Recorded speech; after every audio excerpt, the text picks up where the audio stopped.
Hi, everyone. Very good evening. Thank you for joining us for this webinar. So I'm Tricia, part of the adjunct faculty for the Visual and Performing Arts in NIE, and I'll be the moderator for the Q&A session later. Now, today's talk focuses on Dr. Twardzik Ching Leng's PhD study on practices and approaches in contemporary art, teacher professional development for the primary visual art classroom. This talk is part of the CARE webinar series. CARE stands for the Center for Arts Research in Education, and it is the research hub of the Visual and Performing Arts Academic Group in NIE. Okay, for those of you who are not familiar with Chor Leng, or Leng as I call her, she's a senior lecturer with the Visual Performing Arts Academic Group, and she's both artist and educator, and you will find her name familiar if you had paid attention to the artwork featured on the front page of the Straits Times on Monday, okay, of a sculpture at the Orchard Boulevard MRT station. Okay, so you can take a look at the newspaper. Okay, so it's 7 p.m. We'll first begin with Leng's presentation. This will take about 50 minutes, after which we will go straight into the Q&A session where we'll invite questions from all of you. And if you would like to, I would encourage you to start typing your questions into the chat. Of course, in the presentation, Leng might answer those questions already, but we will look through it, and then as much as we can, we will answer your questions. Okay, so without further ado, let's begin Leng's presentation. Good evening, everyone, and thank you for attending this CARE webinar. This talk is based on findings from my PhD study titled Practices and Approaches in Contemporary Art, Teacher Professional Development for the Primary Visual Art Classroom. I would like to start by giving a short background context to this study. I'm an artist and art educator, and I'm currently a senior lecturer in NIE teaching mainly three-dimensional art modules such as sculpture, ceramics, and installation art. The artists and art history I was exposed to in secondary school were mostly Euro-American. And since I received my bachelor's and master's degrees from Canada, my art education has been skewed towards the Western canon. It took me some years after my return to Singapore when I started to look deeper into the practice of local artists, and eventually it occurred to me that my education was that of the colonized. A culturally relevant arts re-education took place as I began to rediscover art in the local context. I began to see that local in the arts arena was not equated with world-class. This prejudice, as with any kind of prejudices, can be overcome with education to bring about a mature society who takes pride in its roots. I believe that contemporary art's provocation of contextual relevance and cultural dialogue has turned the focus of art and, as a result, art education towards the local. This is an image of my artwork at the Singapore Art Museum. The tanks are filled with water from the Singapore River. This artwork is one example of when I started looking at the materials I used in my land art projects as carriers of history and meaning. The Singapore River is a location of great historical importance to Singapore, being the entrepot for immigrants, including the likes of my grandparents. The work was an attempt to revisit our history as a trading port and immigration hub. From this point on, I will refer to contemporary art as CA. Need for study. There has been an emphasis on CA practices and approaches in Singapore in recent years. The Singapore Art Museum opened its doors in 1996, dedicated to exhibiting CA from Singapore, Southeast Asia, and Asia. The NTU Center for Contemporary Art Singapore's exhibitions focus on contemporary artistic production, and the Research and Academic Education arm aims to connect academic research in CA with other forms of knowledge production. The Singapore Biennale that started in 2006 is a CA Biennale and has since witnessed 6 island-wide exhibitions. There are also increasing local research and publications on CA. The following are some examples. As you can see, the proliferation of CA exhibitions and scholarship calls for a closer examination of what CA has to offer in the visual arts classroom. Method. The purpose of this research study is to examine the PD of art teachers in teaching, making, and researching CA so teachers are equipped with a deeper understanding of CA practices, pedagogies, and approaches that are supportive of students' learning. There are 3 parts to this research study. Part 1 involved the interview of 3 artists on their views of CA in Singapore, the beginning of CA, and their thoughts on the use of CA in education. Part 2 of the study examined what participants learned about CA while attending a 3D art module and how this learning changed their mindset or pedagogical reasoning in art teaching. Part 3 involved a final round of interviews 3 months after candidates have returned to schools and aimed to examine how CA concepts and practices were applied in the primary classroom and the impact of its application. Research questions for Part 1 are: how do local artists define CA in the local context, and how is this juxtaposed with current understanding of CA in the larger international milieu? How is this contextual understanding of CA relevant, and what are the implications of teaching and learning CA in primary schools? 3 local artists were interviewed using semi-structured interviews with open-ended questions. Research questions for Part 2 are: what did the participants learn about CA while attending the 3D art module? How did this learning change their mindset or pedagogical reasoning in art teaching? Data was collected from participants in the 3D art module during in-class lectures, group discussions, individual interviews, and reflection journals. The class referred to as 3D art module is one of 7 modules under the in-service teacher PD program offered in NIE, aimed at developing primary school teachers who either have no prior art training or are interested in upgrading their skills to become art specialists. In this module, I played dual roles as researcher as well as lecturer, where I introduce CA practices and approaches. The research question for Part 3 is: how do teachers who have attended the 3D art module apply CA concepts and practices in the primary classroom, and what is the impact of its application? Interviews were done 3 months after the participants have returned to schools, with the 6 case studies candidates selected from among the 18 3D art module participants. They were asked to recall an art lesson that they have conducted when they returned to their respective schools, involving the teaching and learning of CA.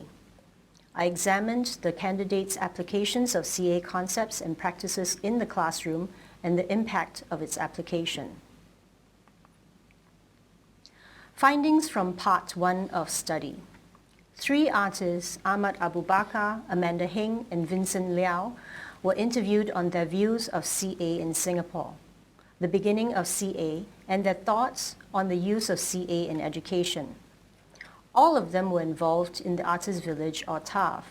As such, their ruminations on TAV are deeply connected to their experience of the beginning of CA in Singapore. To the 3 artists, TAV provided a communal space for learning. Experimental art forms were encouraged, so TAV was likened to a postgraduate school, exposing a whole generation of artists in the 1980s to a new way of perceiving and making art. To the artists, CA is engaging in the here and now. CA can come in any medium, but the ideas and discourses deal with current issues. Because the world was undergoing massive change, CA provided a way to articulate ideas that traditional art forms were not able to. Their artworks touch on notions of identity, issues of gender equality, or challenging of social perceptions of art and art makers.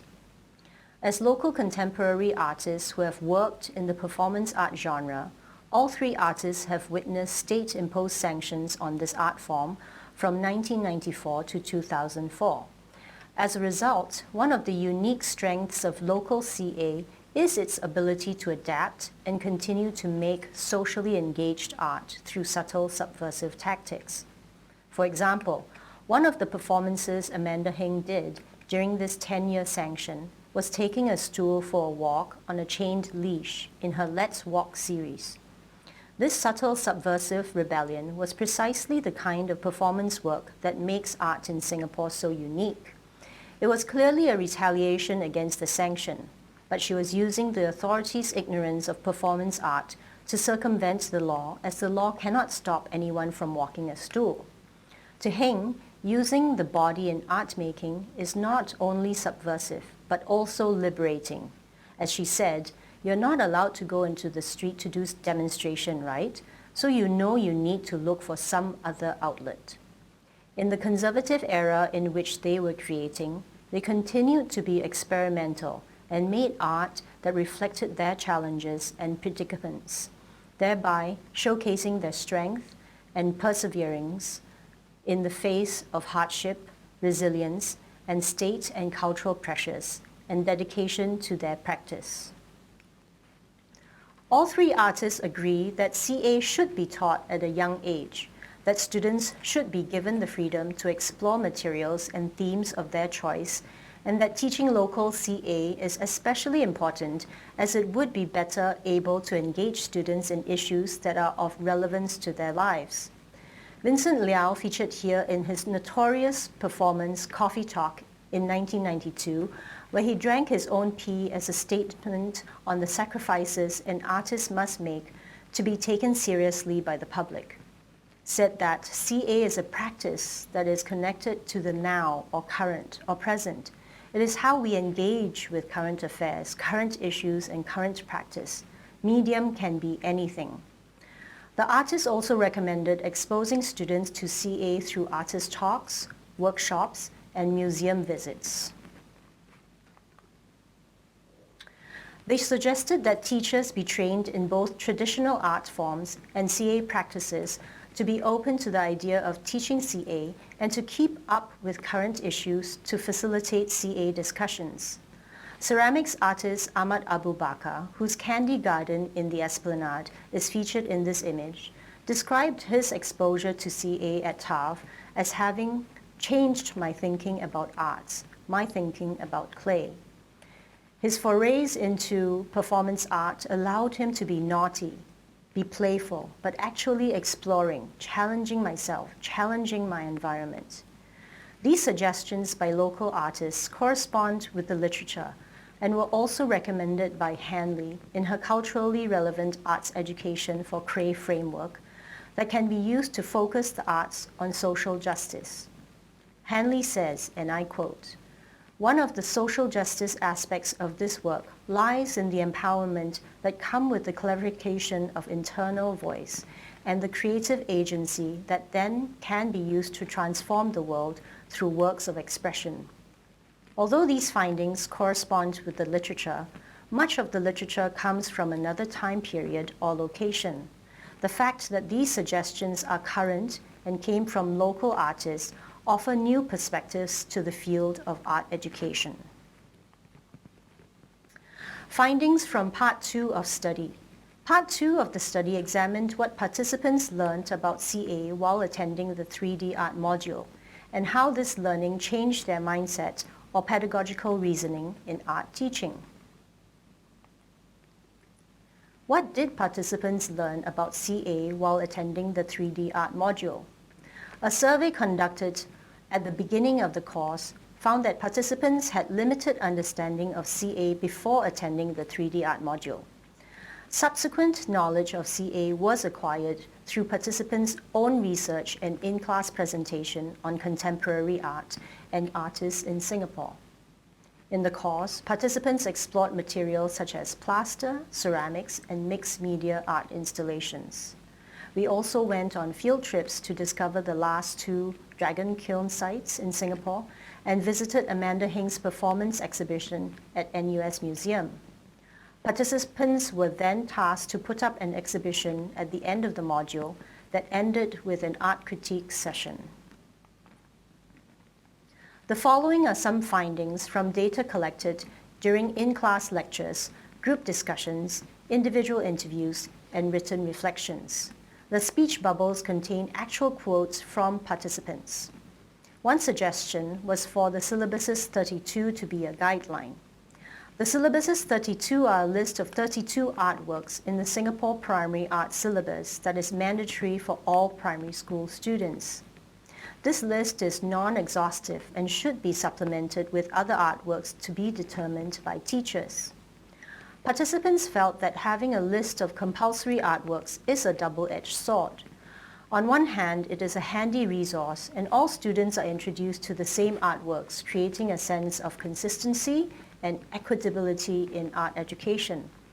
On the other hand, it removes the teacher's autonomy to choose relevant artworks that can be catered to individual classrooms and learners.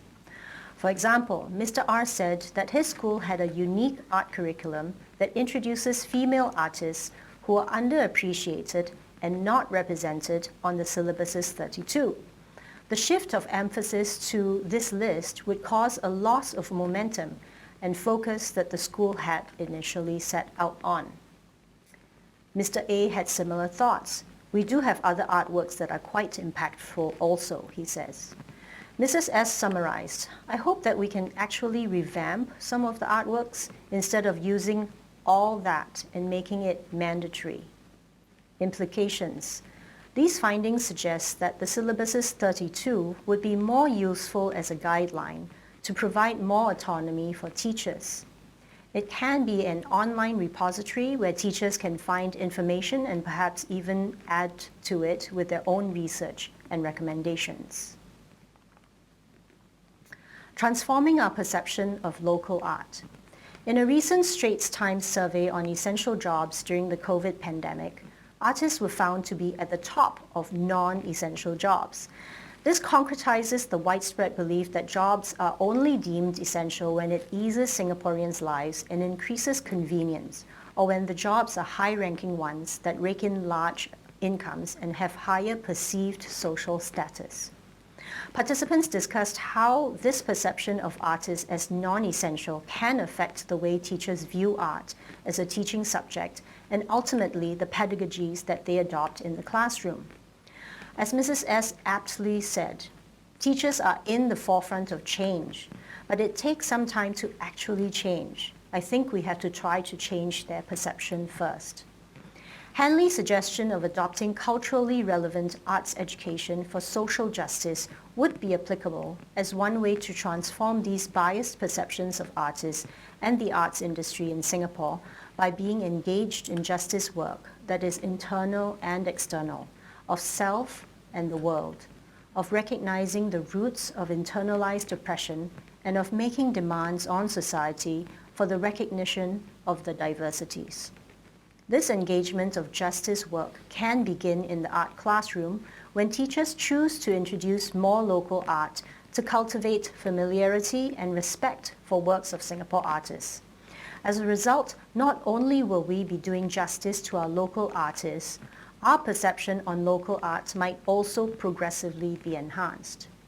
As Ms. D suggested, expand their horizons and introduce art pieces from the Southeast Asian region. It doesn't have to be solely what you see in the West. It can be somewhat closer to where we live. Implications. In order to promote a diversity of racial and ethnic backgrounds that represent the multiracial society that makes up Singapore, artworks and artists in the syllabuses 32 can be more inclusive of local artists of different racial and ethnic backgrounds. Mrs. A observed that art is not like only from the past, it is also current. Right now, people are still making art and it is not redundant. These findings suggest that teaching local contemporary artists from diverse backgrounds is especially important as culturally relevant artworks would be better able to engage students in issues that are of relevance to their lives. Self-censorship. As civil servants, participants relate to the pressures of censorship that local artists have to face as they recognize their own need to constantly self-censor. If censorship is the direct opposite of the freedom of expression, then self-censorship would be the opposite of individual expression. Self-censorship is self-imposed due to external pressure from one's cultural or social environment. According to participants, self-censorship is an everyday affair. For teachers, from lesson delivery to putting up artworks and text on the walls in school, teachers often practice self-censorship as a form of self-preservation due to external pressure from management and parents. Even though the current primary art syllabus is asking for the student's voice, it is ironic that teachers oftentimes find their voices muted. Mr. A lamented, "We're supposed to let the kids be free at expressing themselves, but as a teacher, we don't get the freedom to even express ourselves. It's quite an irony." Implications. Self-censorship inhibits an individual's freedom and ability to express. Therefore, it puts a dampener on creativity.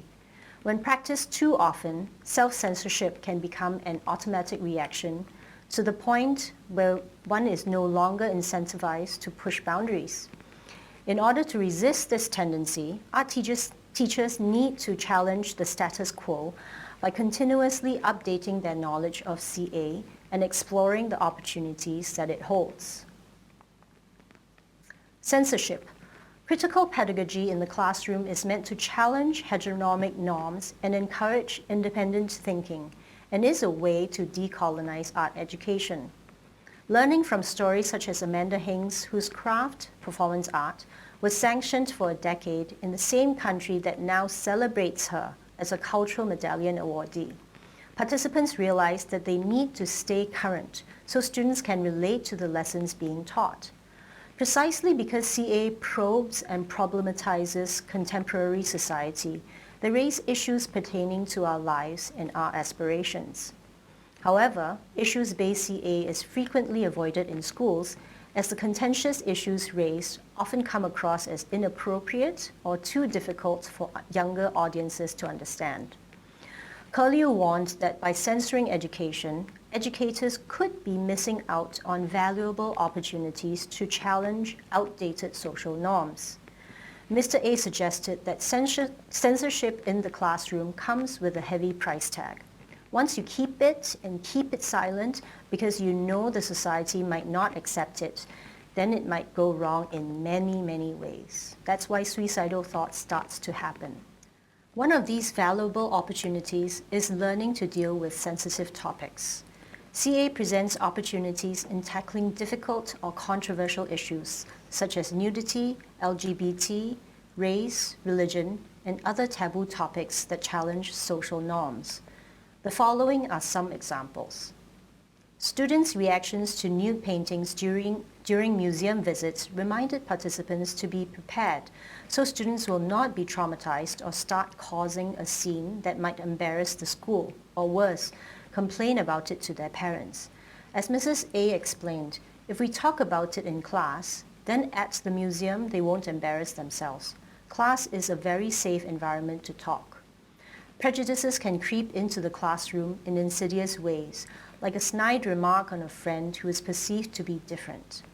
Racial and religious tensions against Muslim students after the 9/11 caused Mrs. S to confront her class with an image of a lady in a hijab to open up conversations on prejudice based on someone's appearance and belief.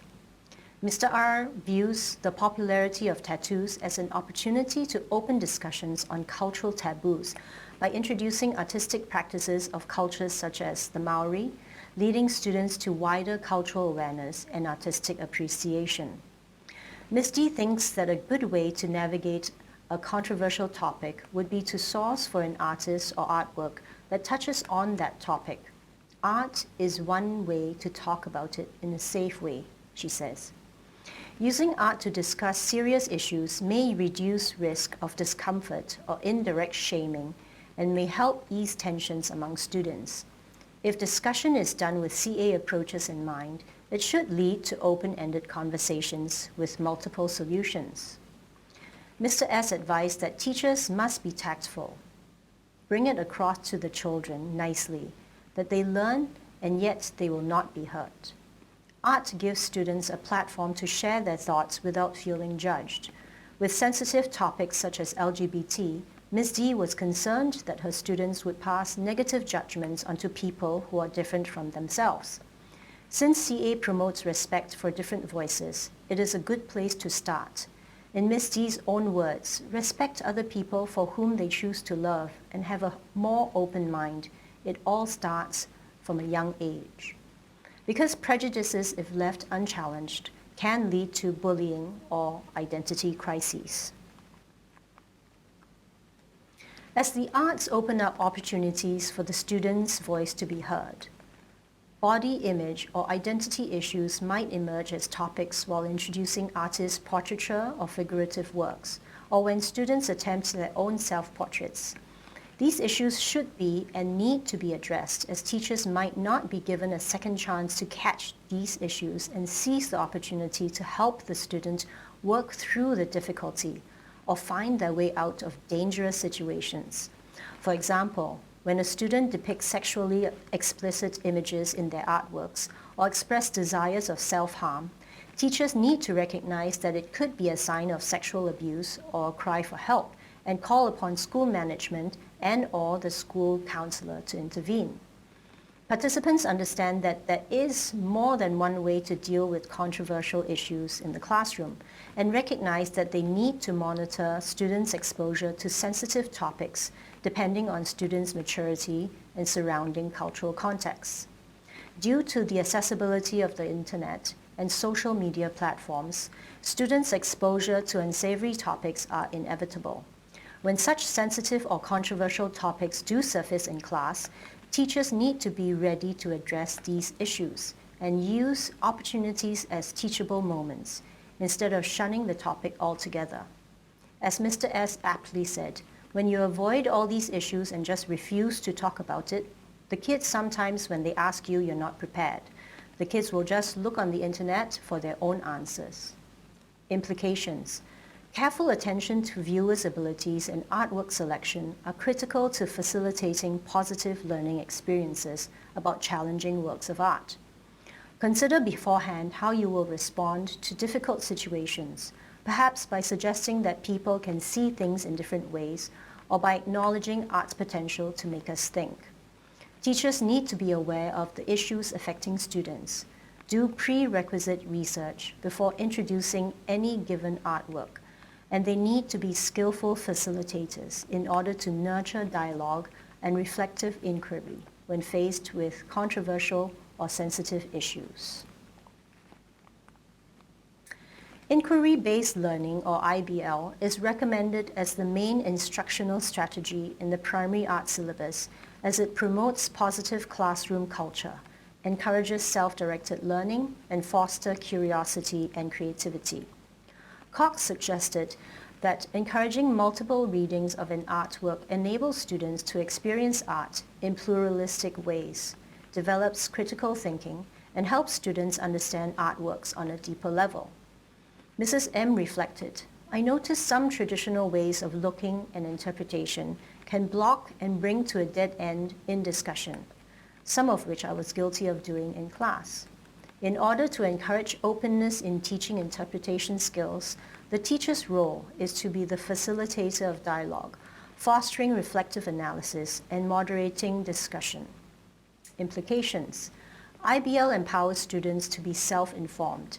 Participants learned that in order to encourage students' voice in artwork discussions, teachers should not predetermine the meanings of artworks in advance, but should instead embrace ambiguity so as to allow for shifting interpretation of artworks by students.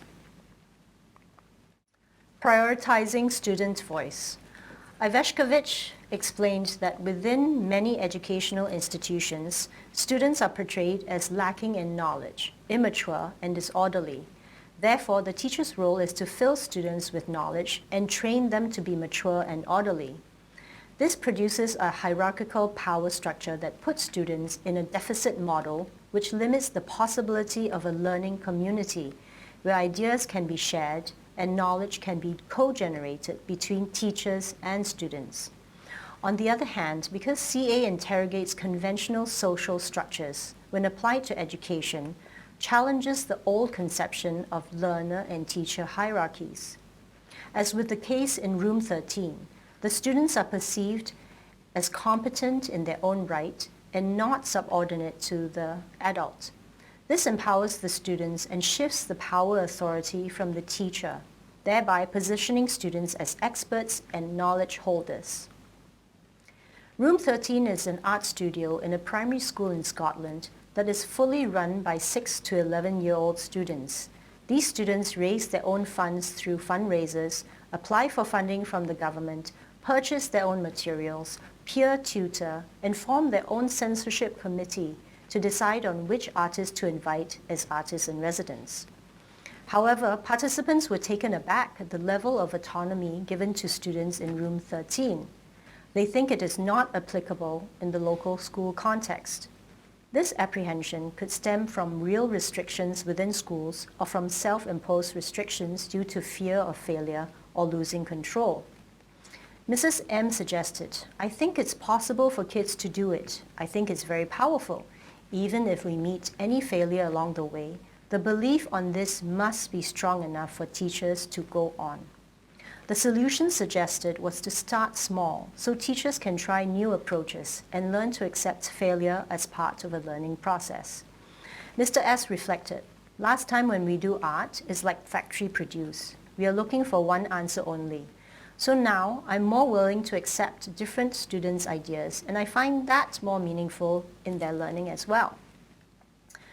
Participants realized that it is about progressively increasing opportunities for students to practice decision-making and autonomy.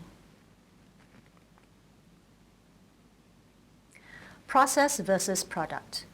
Product-based artwork typically serves a practical end of beautifying the school, often resulting in the student's work being touched on by an adult that effectively removes the student's voice. Mr. S confessed, "Last time I only tried things that I'm confident with. Don't really want to venture out because product seems to be the most important thing that you want to see in an art lesson, so it can be displayed." This perception of art emphasizes the end product rather than the process of learning, thereby discouraging creativity and experimentation. According to Adams, the learner's willingness to take creative risks are greatly reduced when the emphasis is on performativity and tried and tested formulas. There should be a balanced emphasis on process and product, with the attention on empowering the student. In CA practices such as relational aesthetics or performance art, the process and duration of art making is the artwork. After learning about CA in the 3D art module, Mr. A related that his ideal classroom is a place where students are not pressured to create art products every week, and there will not be stress over deadlines, so students have time to think through the process and reflect on their work. He feels that would increase ownership and meaning to the art-making process. Mr. A believes that art lessons should not be result-oriented. There should be spaces where students are free to discuss, critique, reflect, review, and express. Alternative materials and unconventional approaches. CA offers liberties to students in terms of choice of material and allows their voice and ideas to fuel their work. From Ye Shufang's agar-agar sculptures to Amanda Hing's chatting while plucking tauge, the material itself can be used to convey a message. When Mr. A attended Amanda Hing's performance exhibition, his reaction was, "You don't realize that performance art can be art. You just thought sculpture or statue, but you don't know that it can involve many things." This background image, for example, is an artwork by Izam Rahman, where he used his own skin to create sculptures. The use of alternative materials and unconventional approaches, if practiced in the classroom, allows students to shift away from narrow-minded product-based outcomes. Ms. D related her students' reaction to Duchamp's fountain, saying that it had never once occurred to them that something that they see in everyday life can be used like that. Local contemporary artists in part 1 of this research also advised that art lessons should be an enjoyable discovery of varied material and approaches implications.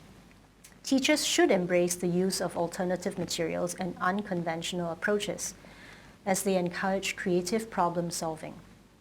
Exposure to CA encouraged participants to be less judgmental towards unconventional artworks and to be more open to trying out CA approaches. Findings from Part 3 of study. A final round of interviews were conducted with the 6 case studies candidates 3 months after they have returned to schools and aimed to examine how CA concepts and practices were applied in the primary classroom and the impact of its application. When these candidates were interviewed at the beginning of the 3D art module, it was found that even though they have limited understanding of CA, they seem to think that it is important to expose students to CA. After the final round of interviews with these same candidates, it was found that the application of what they have learned about CA concepts and practices during this 3D art module is a testament to its effectiveness and applicability in primary schools. Material exploration and unconventional approaches. Candidates embraced CA approaches when they returned to schools and started introducing CA practices such as land art, installation art, and performance art to their students. Candidates gave students the opportunity to experiment with a variety of media, resulting in the development of new ideas, new resource possibilities, and divergent thinking. For example, when Mr. A introduced Andy Goldsworthy's icicle sculptures to his students, he said, "They don't believe it at first. You know, like, wow, he can use ice." And then they were amazed, that he used saliva to form that sculpture. Students learned that ordinary objects and materials can have extraordinary possibilities. This encouraged students to venture out of their comfort zones and experiment without fear of mistakes. Implications.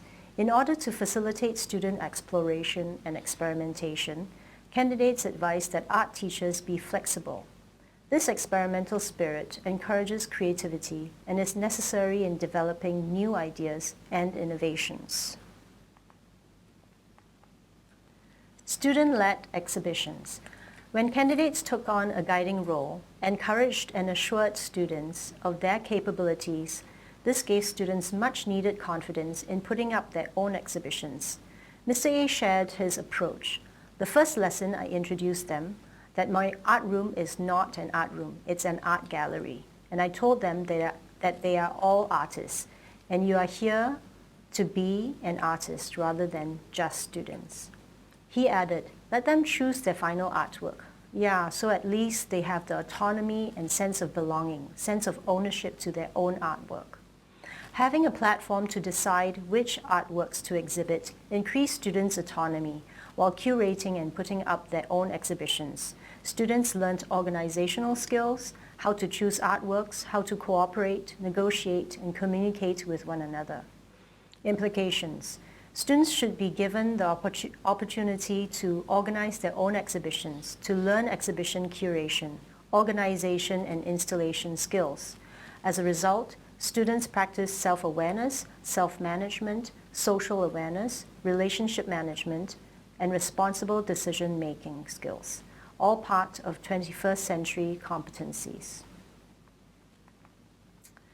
Learning across disciplines. CA practices, as evidenced, are so wide-ranging, it traverses the confines of subject-based learning. For example, when Mr. A introduced Goldsworthy, it brought about environmental awareness, ethical debates, and scientific learning in students. When students were immersed in nature and worked with natural materials for an extended period of time, it created an awareness of the natural environment.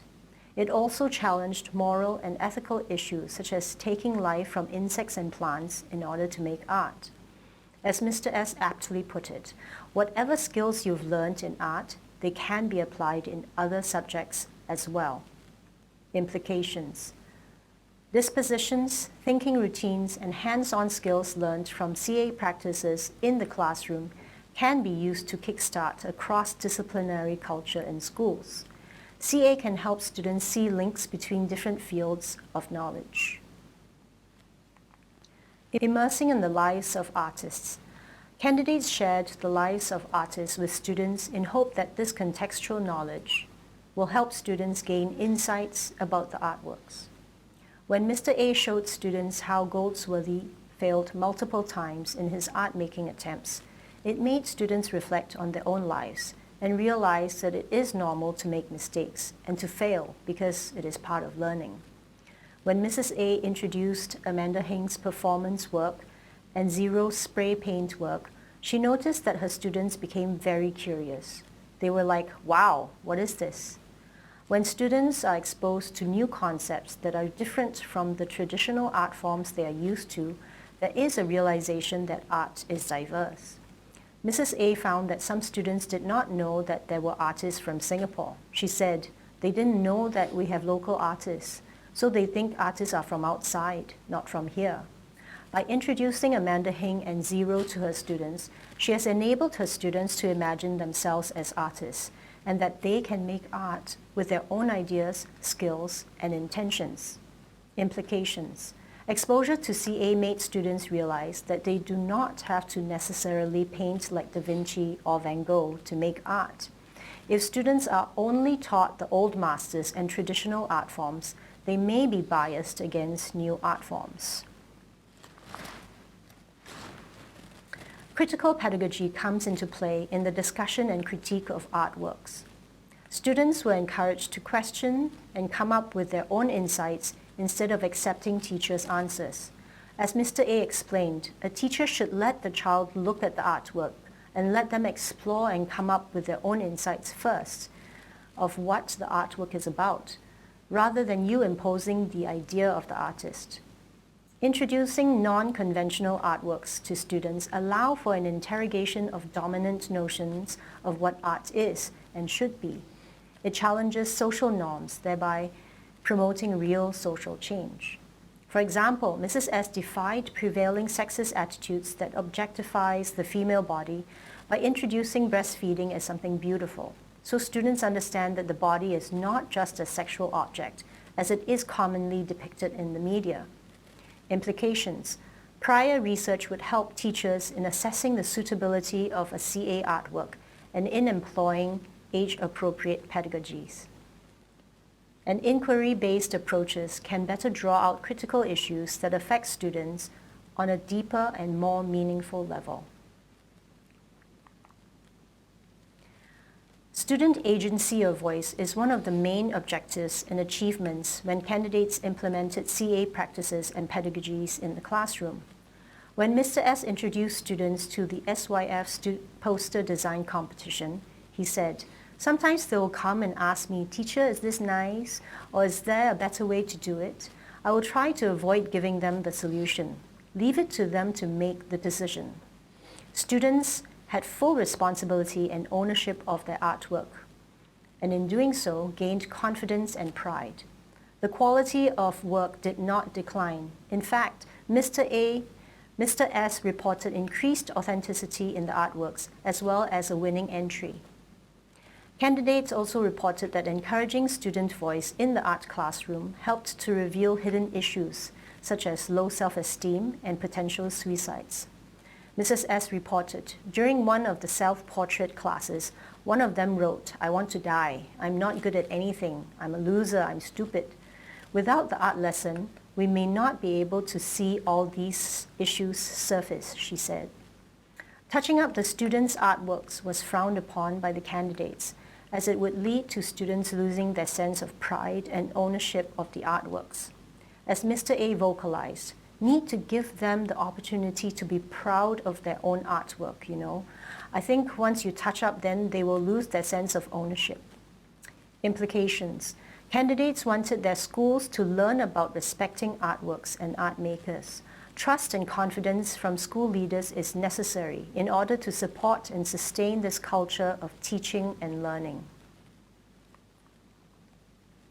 Here are some challenges teachers might face while introducing CA in their classrooms. It takes a longer time to practice CA pedagogy such as IBL and in-depth artwork discussions as compared to just giving students straight facts about artworks. As Mr. A disclosed, the time they have is quite limited for them to even explore certain things. To circumvent this, teachers need to plan and balance lessons with hands-on art making and IBL activities.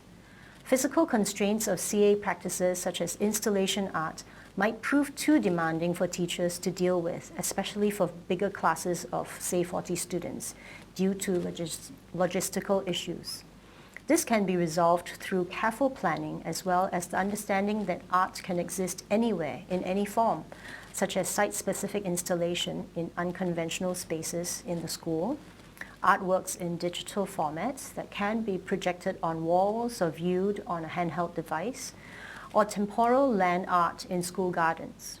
In dealing with these constraints, teachers need to first believe that what they are doing will benefit their students. Trust between school management, teachers, and students can be built over time when teachers understand the importance of their role as art advocates and the criticality of art in students' lives.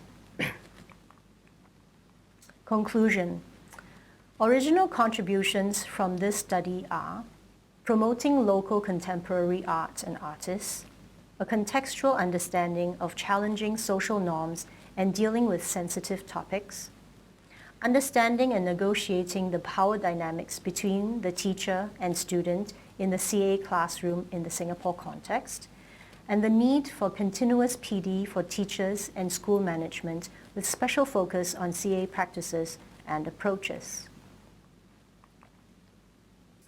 Further research can be done to establish actual impact of CA on primary school students, to research on pedagogies used by contemporary artists compared to those of primary school art teachers, to study assessment strategies optimal for the promotion of CA concepts and practices, to study more approaches and strategies on discussing and interpreting art to establish the efficacy and age appropriateness of each, to establish teachers' prior influences is worth looking into as well, so future PDs can be more targeted to the specific needs of the teacher.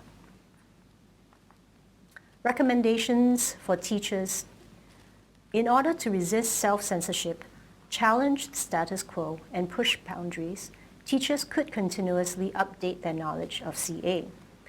Teachers could keep up to date of new exhibits, CA events, and festivals, so they can preview them and assess their suitability. It would be advantageous for teachers to be aware of the issues affecting students and be prepared by doing prerequisite research before introducing issues-based contemporary artworks. Teachers should be flexible and embrace ambiguity to allow for shifting interpretations of artworks by students instead of predetermining their meanings. And when faced with controversial or sensitive issues, teachers need to be skillful facilitators in order to nurture dialogue and reflective inquiry. Lastly, to change the school's culture and perception of CA, teachers could take on the role of art advocate and train fellow teachers and school management on CA pedagogies and guide them in changing their mindsets.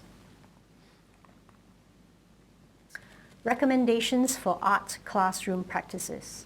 CA should be introduced in the art classroom as it traverses a wide range of subjects. Therefore, it encourages students to explore and learn from all disciplines. Students should be exposed to a large variety of art at a young age, as non-conventional CA challenges hegemonic norms, encourages discourse, independent thinking, and creative problem solving.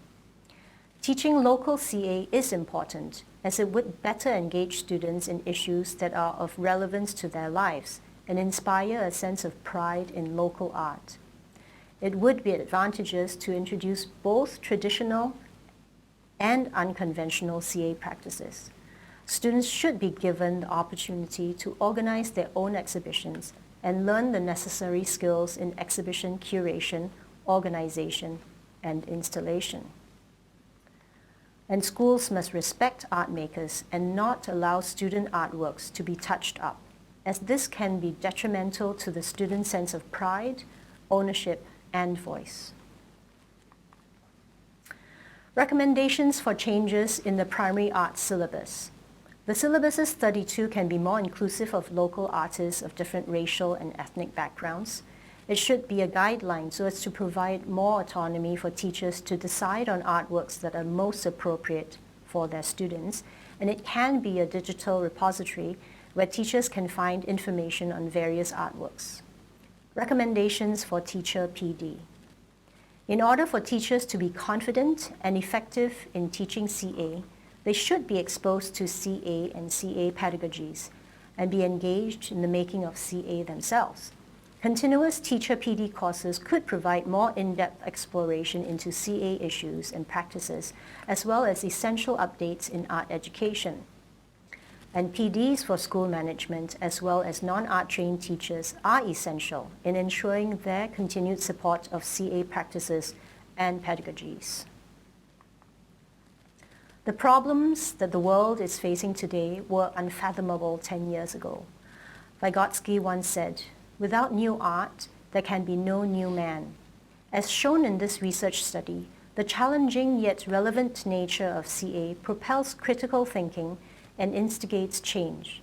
What we need are not students who can follow instructions from an outdated world, but a generation of innovative thinkers as they are called upon to solve the problems of an unknown future. Authorship attribution statement.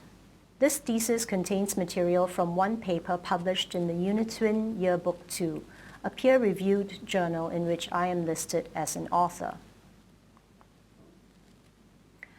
Here's a list of the images used in this presentation, some of which are from an upcoming book titled Reimagining Singapore, Self and Society in Contemporary Art, which I co-authored with Prof. Lam Chi Hu and Juliet Lizeray.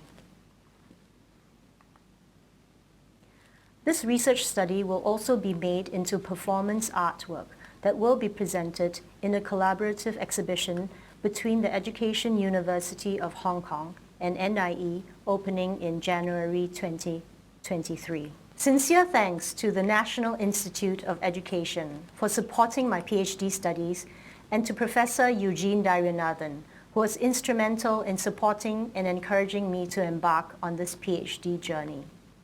Heartfelt thanks to my supervisor, Professor Lam Chi Hu. Professor Lam brought his keen insights on research in the field of the arts and arts education into this research study. His passion for local arts is palpable through his constant encouragement and support of local artists and musicians. I would also like to thank the Thesis Advisory Committee members, Dr. Alfredo Bautista, Dr. Kobe Kim, and Dr. Rebecca Heaton, for their invaluable advice throughout this process, as well as the examiners for their comments and recommendations that has helped strengthen the thesis. Special thanks to Ahmad Abu Bakar, Amanda Heng, Vincent Liao, and all participants and case studies candidates for their time and insights that proved vital to this study. Last but not least, I would like to thank my family for their unwavering support. My husband Vincent for being my emotional and spiritual rock, my daughters Ripley and Zaina for their constant reminders on keeping it real, my helper Raisa for taking care of household duties so I can focus on getting it done, and my parents for always putting our education first, because they never had the opportunity to themselves. These are the references.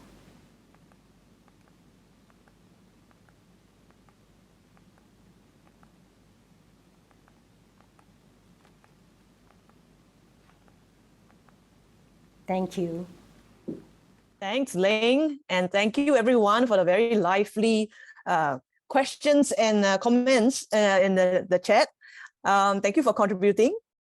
Okay, so I think maybe let's start with the questions. Leng, are you ready? Sure, yeah. Okay, I'm going to be just kind of maybe picking about, in the interest of time, we'll pick maybe about 2 to 3 questions and we'll go from there and we'll see how it goes. Okay, so there seem to be some questions on defining contemporary art. Okay, one from Paul and also one from Eugene. So I think let me just ask Paul's question here. So how will you define contemporary art? Is it by period, by content, or by its application? And Eugene also asked the questions, does contemporary art gravitate towards canonic art, and is it safer than the local? Does canon art depends on the cultural medallion awardees? So if you want to take that question.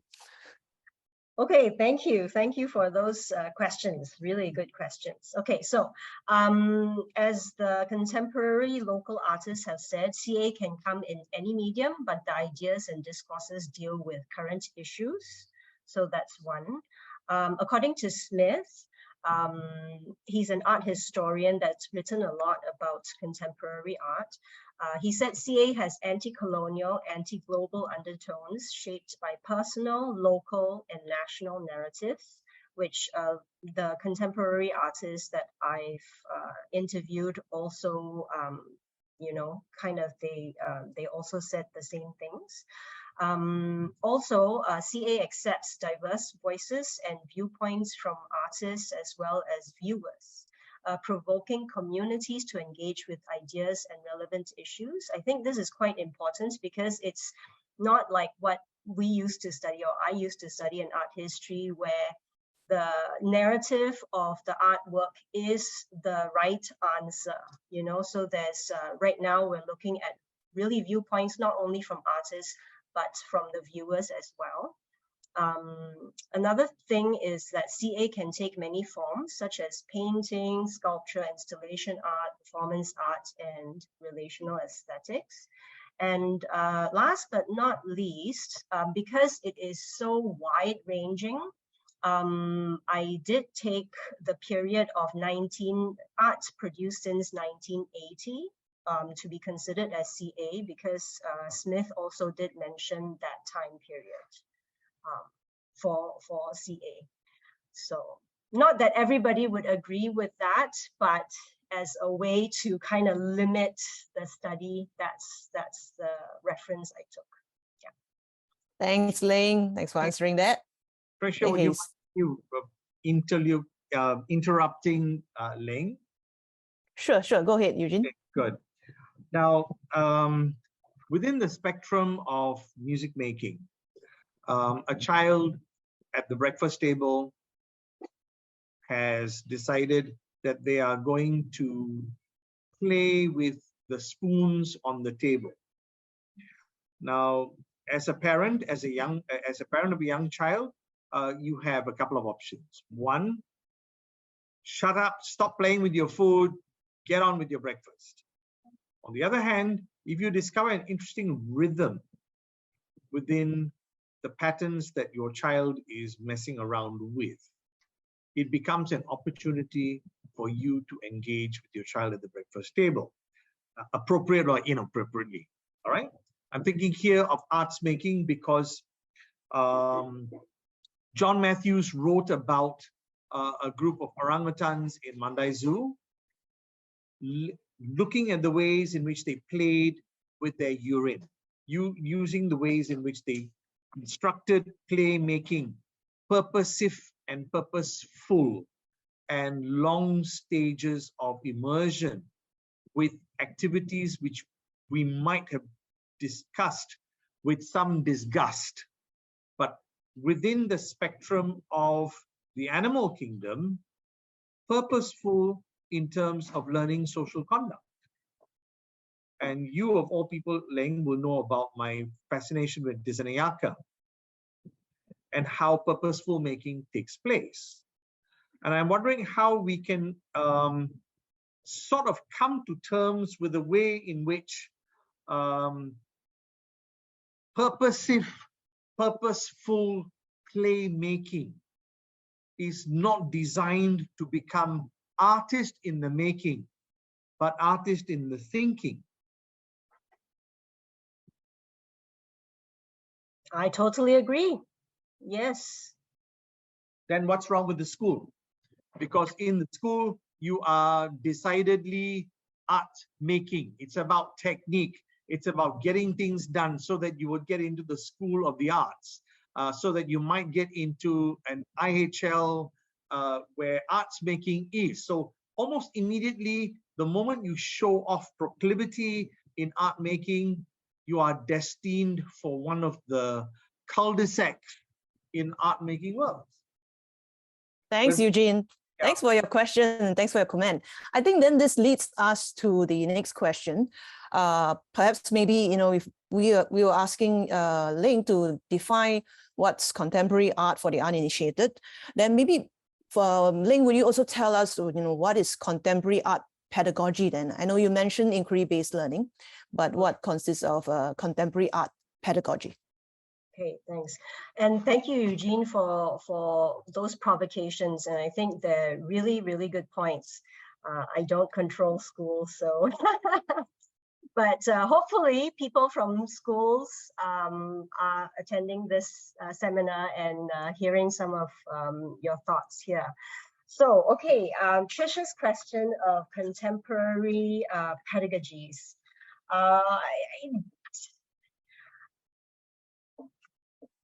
I have some thoughts here.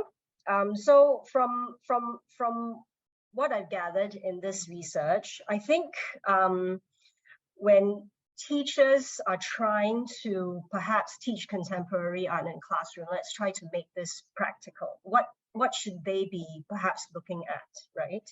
I think a good way to start is by introducing unconventional materials and approaches. So students in classroom can be kind of challenged or excited into producing more interesting, imaginative works. Okay, so the material exploration would be a great start. So instead of kind of limiting them to color pencils, crayons, paints, clay, you can bring in, you know, plastic bottles, perhaps, you know, burlap sacks, newspapers, bring them out to the school garden so that they can find their own material. So these are good ways to kind of provoke them to experiment, really. Okay, so that's one. Another thing is that I've learned through this research is that it's really important to engage in inquiry-based learning. So in other words, ask the students questions and get the students to ask questions as well. So instead of providing them with the answers, like what I went through as a student, it's, you know, this art history classes is basically a book of facts that you have to learn and study. And when you're examined about it, if you don't have the right answers, then you're not a very good art history student, you know? So perhaps that would get them not only thinking for themselves, but also learning for themselves as well, you know? And curious enough so that they would research about artists that they're excited about themselves. So really it is encouraging self-directed learning, right? And the third thing I would encourage teachers in classrooms to do is to give students choices. So choices in terms of not only material choices, but also subject matters that they can choose so that the students can make their own decisions. So instead of giving them, you know, just color pencils and only 3 colors to color with, perhaps push those boundaries. Every time you have an art class, perhaps increase the number of choices that the students can make. So the choices are important because then the students can really make those decisions. And when you look at the artwork and you hear their voice, it is not the teacher's voice. It is really the student's voice that you're hearing. That's fantastic. I mean, that will be fantastic. Yeah. Sorry. Yes, Eugene. Right. Okay. You raised two further provocations, Leng. One that is about immersion. It's the doing that actually becomes central to the whole process of intuitive thinking, development, and dispositional development. The second thing that caught my attention was, okay, you've been there, you've done that, and you're asking yourself, what do they take away from it? Because they're not going to be artists tomorrow. But what you've developed in the immersion is a haptic experience with sand, mud, clay, paper mache, and so on and so forth, you know. They will not be the next best whoever, but the point is, because of that immersion, that's helped. And what we cannot take away from is the fact that once they've had a hands-on experience, where do you encourage that? Because it's possible for you to say, let's do art for art, for art, for art, for art. And then you have the Greta Thunbergs of this world who's painted a huge portrait which says, you're destroying our world, our art world. Then in which case, the theme of art making and art disposition is not just about art making. It's about what Vygotsky said, art is the social in us, even if it is individualized. Couldn't have said it better than that. I'm waiting to hear from you, Leng. Okay, we already talked about Vygotsky 1925, so, you know, come on. Okay, wait. Give me a chance, Eugene. Okay. Maybe you should shut me up, Tricia. I'm waiting for Leng to answer too, so if Leng is not going to answer. Is there a question to that, Eugene? No question. No question. All right. If not, we'll move on, because there is a good question, and I think one of our pre-service student teacher actually asked that question. So by Lith, she asked, would it be harder to include sensitive issues to be discussed in art at the primary level, especially for lower primary students? Would we be opening a can of worms? Yeah, that's a really good question, because yeah, I did talk about the controversial issues, and many of the teachers try to avoid it. But at the same time, the teachers who try to avoid it also said, oh, but what if it comes up again? You're not really dealing with the issue when you try to avoid something, right? So I would suggest that don't open the can of worms if you're not comfortable with it. Do your due research, and when you are comfortable with it, and if it does come up in class, you're not going to be you know, kind of caught unaware, because the students will actually learn. Well, they're there to learn, and they're there to listen to you, and you are in a position of authority. So it is a huge responsibility, and if you avoid their questions, they're going to be like, okay, I'll find my own answers on the internet. So I think can't avoid it. So instead of doing that, when it does come up, make sure you're prepared. Thanks, Leng. Yeah. I guess not all contemporary art needs to be controversial, I guess. I mean, No. There's more artworks or artists out there that you could consider. Mm-hmm. Yeah. In the interest of time, okay, I guess we can take one last question. I think we have one question from Nicola. Okay, I think she's curious about what would a contemporary art curriculum or lesson look like. And did the participants share what were some challenges or considerations in implementing a contemporary art curriculum? I think part of your, in your presentation, you mentioned some of the challenges, but I guess it would be helpful if you could share, what they did or what their students did, maybe to, give an idea about, what were some of the findings. Mm-hmm. Okay, thank you. Yeah, that's really good question. So I will actually talk about one of the lessons that the participants actually did when they went back to school after the 3D art module. So he introduced Andy Goldsworthy. And when he was introducing Goldsworthy, he not only talked about Goldsworthy, he showed the students a video of Andy Goldsworthy making the spiral icicle piece around the tree during winter time. So it showed him, kind of spitting into the icicles to create this sculpture, and it's really time consuming and really labor intensive actually. And the students were quite, kind of captured, their imaginations were captured by that. So first of all, they were like, oh, I mean, you can make art out of icicles and spit. That's amazing, right? So it kind of expanded their boundaries on what they can do and what kind of materials that they can play with. So after that, the participants actually told the students to go out to the school garden to collect these materials. And then when they came back, they could either do their artworks in the school garden and then take pictures, or they could bring the materials back to the classroom and then talk about the materials and created their land art pieces in the classroom. So a few of the students in the conversation following this lesson, he was asking them, so, you know, what did you learn?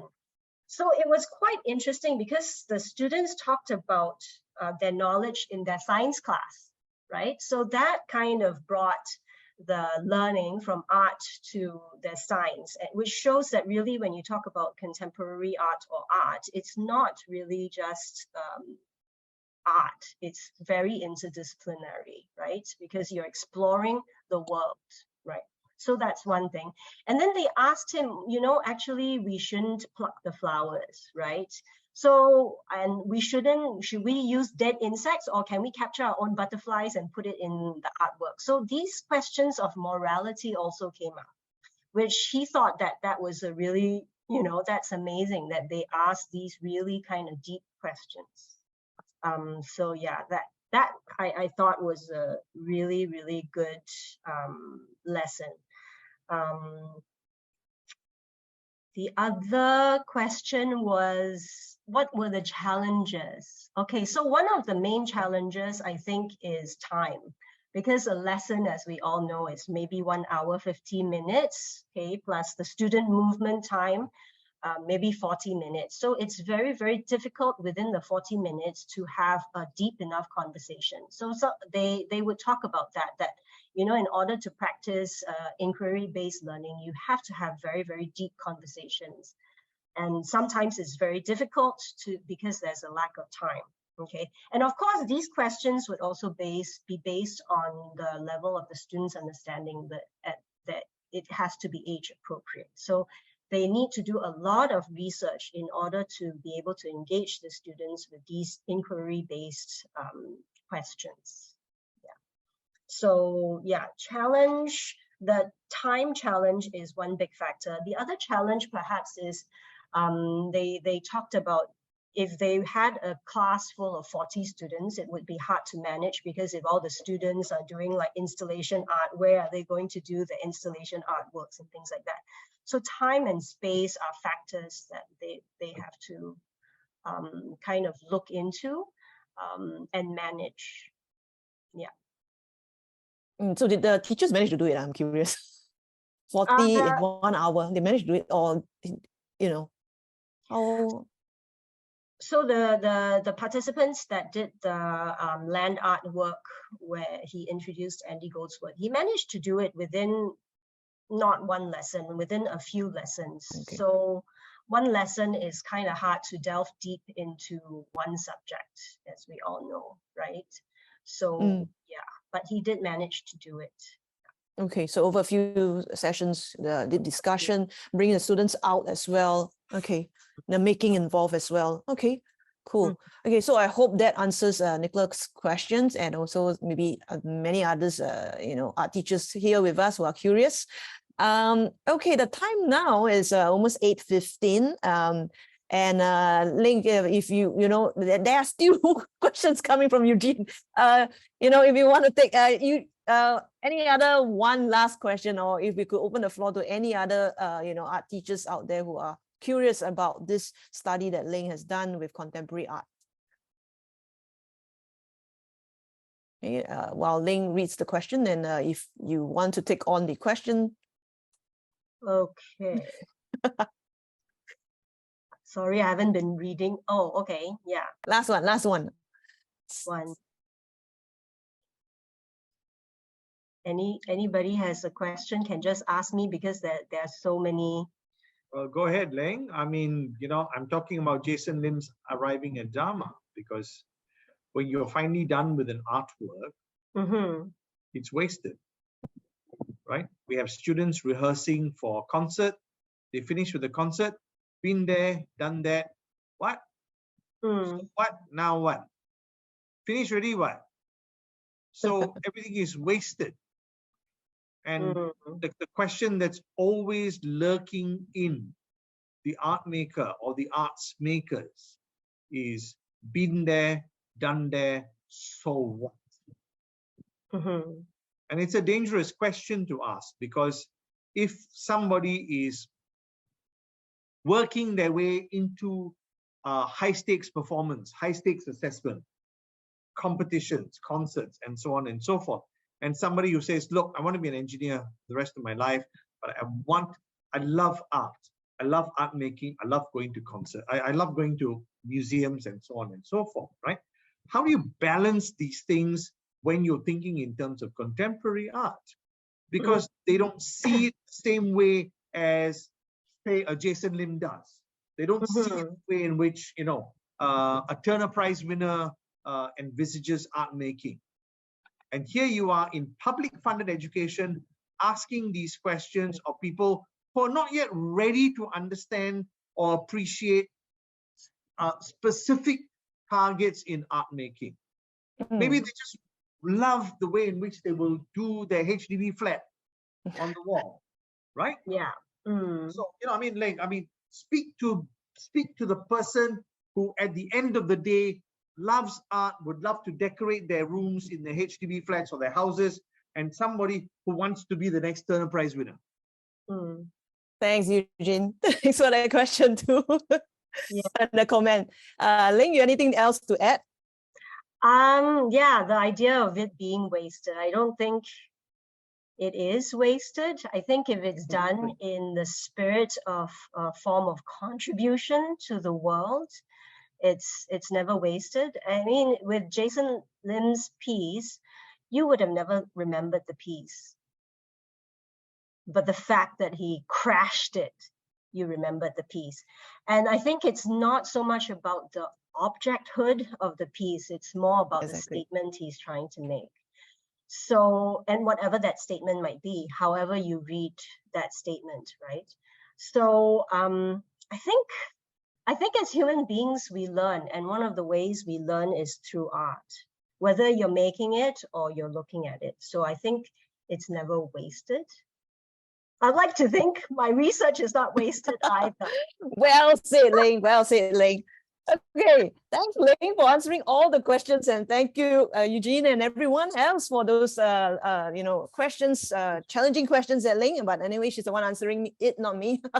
Okay, so the time now is 8:20, and I think thank you everyone for attending this webinar, and you know, thanks, Leng, also for embarking on this study. You know, and I think, thanks for joining us on this Friday evening.